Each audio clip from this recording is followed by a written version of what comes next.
This video is not one that I ever hoped to make, but it's one that I feel I have to make.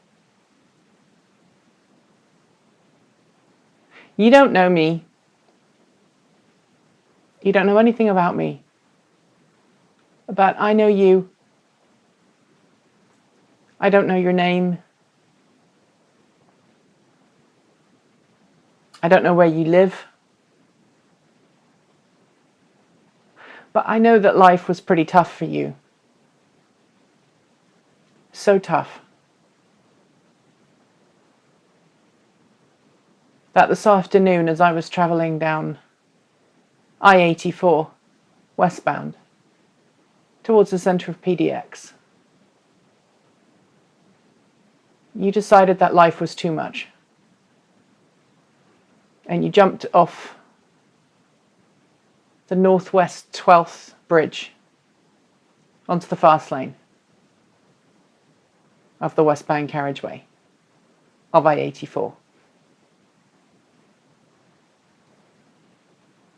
I didn't see you jump.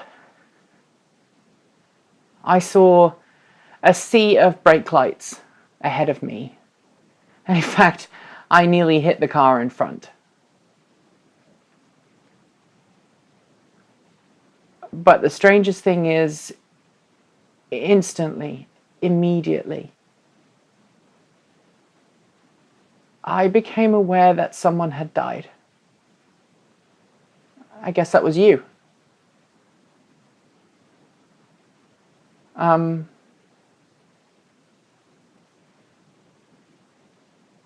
We travelled ahead slowly, cars indicating from the fast lane that they needed to move into the slower lanes. And me in the middle lane with my hazard lights flashing, feeling uneasy, not knowing what would happen. I think I must have been about 15 or 20 cars behind you when you decided to jump off the bridge. I'm sorry that I wasn't there earlier. Maybe I would have seen you on the wrong side of the bridge. Maybe I would have, just for a second, been able to have called 911 and got the emergency teams there a little bit sooner.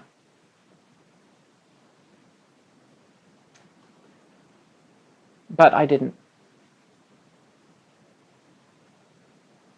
I'm sorry. I'm sorry that I wasn't there to help with your pain, to help you see another sunrise. But I also want to thank you.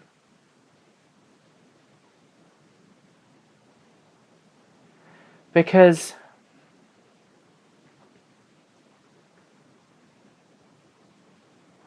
I knew that you died before I got there.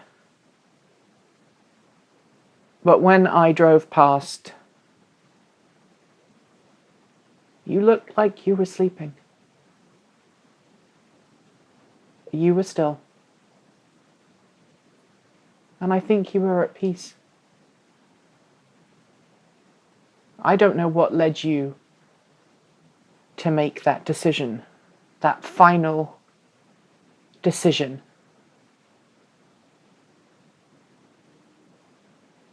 I can only imagine the pain and the loneliness. Because as soon as those brake lights came on, I felt a sense of loneliness and pain wash over me. Not my own, someone else's. I guess it must have been you.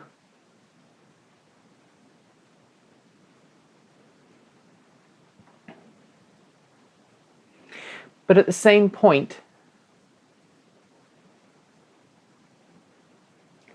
I think I was meant to be there, to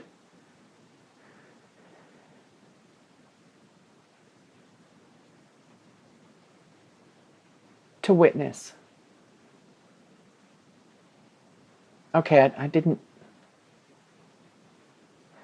didn't see the action that led you to being on the ground, but I saw you there on the ground, and as someone who's been struggling with depression, someone who has been struggling with my own demons, seeing you there,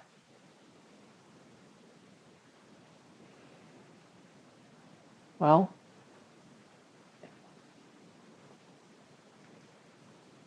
it reminded me how much we have to lose when life becomes too much and we feel the need to steal the Reaper's scythe and wield it ourselves. And I'll admit, I've had plenty of thoughts of inadequacy, of stupidity, of loneliness, of despair, and I too have felt that call.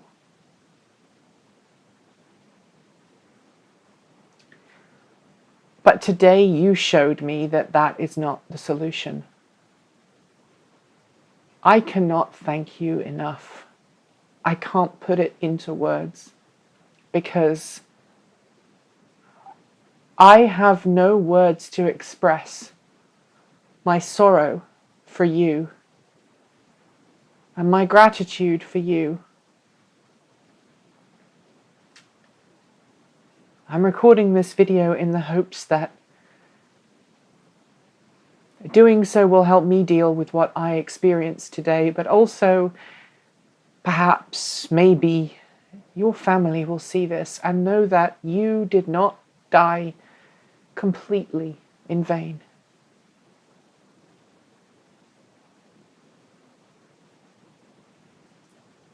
And I hope that you will forgive the society that failed you. That you will forgive the society that was not there when you needed them. That was not there to help you repair and build and grow.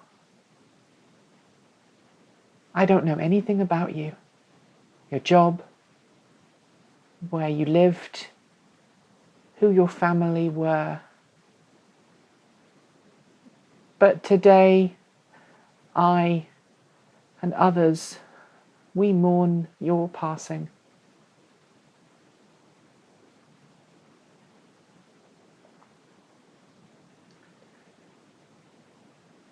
I've lost 3 different people in my life to suicide. I've lost family members to cancer, including my dad. I know what despair a family death brings.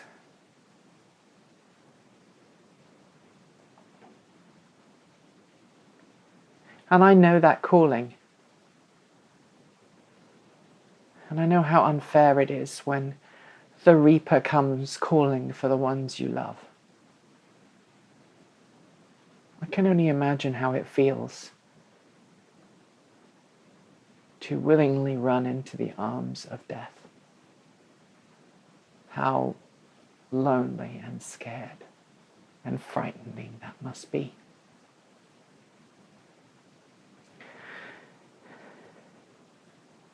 I'm going to go now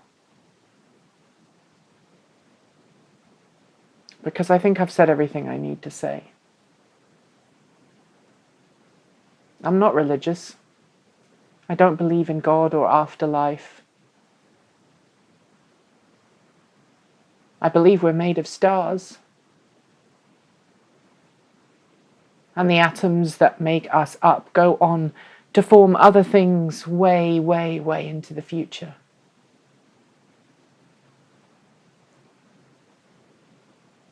May your atoms find a new purpose one day.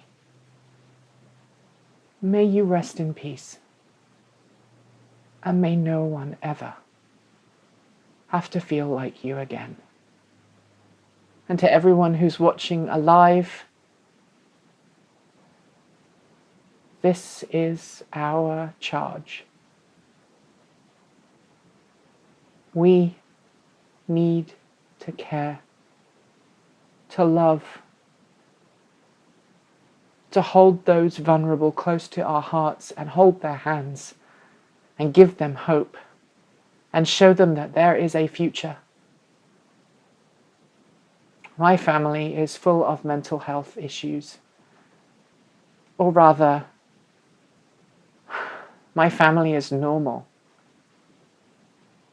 It's time for us to talk about our demons, look to the future together, and hold hands when things get difficult. Thanks for listening.